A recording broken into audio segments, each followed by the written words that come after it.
Hi guys, eto nga pala yung pares ng Koi's Kinalasan dito sa may Sibalom Antique. Beef, pork, and meron din siyang chicharon.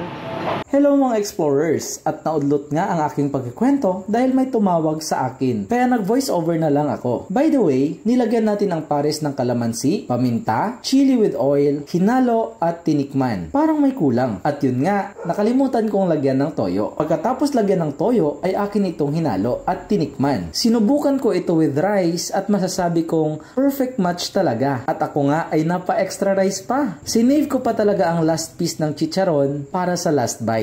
At syempre, clean plate tayo as always. Clean plate yan dahil masarap talaga. Ngayon, kayo naman ang pumunta at mag-try. Ang Koi's Kinalasan ay matatagpuan sa dating pwesto ng Public Resto. Malapit sa intersection, papasok sa Morales Street. So yun lang. Bye-bye. Salamat.